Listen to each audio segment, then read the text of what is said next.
Yorker பந்துகளின் பகவான் eastern express Ashiq மற்றும் ஹுதா. கிழக்கு மண்ணிலிருந்து புயல் பந்துகளுக்கு பெயர் பெற்றவர்கள் தான் ஹுதா மற்றும் ஆஷிக். இருவரும் பந்தை கரமேந்தினால் போட்டிகள் நேரடி நெருப்பு போராட்டங்களாய் மாறிவிடும். பந்துகள் கையிலிருந்து பிறக்கும் அந்த நொடி பேட்ஸ்மேன்களுக்கு மரண பயம் காட்டிவிடும் நெஞ்சில். பேட்ஸ்மேன்கள் அறையும் முன்பே ஸ்டம்புகள் சாய்ந்துவிடும்.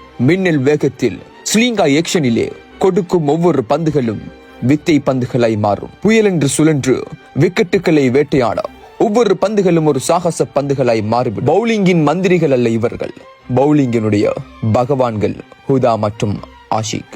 வளைந்து வரும் கையோடு சுழன்று வரும் சுடரோடு மரண யோக்கர்கள் வீசுவர். பந்துகளை கரமேந்திய பந்துகள் தரையில் மோத முன்பே பேட்ஸ்மேன்களின் தைரியம் உருண்டு போய்விடும் மைதானத்தில். எங்கள் கிழக்கு மண்ணிலிருந்து ஹுதா மற்றும் ஆஷிக் வாழ்த்துகிறோம். இறுதி வரைக்கும் இப்படியே போராடு. இதுபோன்று அடுத்து யாரை பதிவிட வேண்டும் என்பதை கமெண்ட்ஸில் பதிவிடுங்கள்.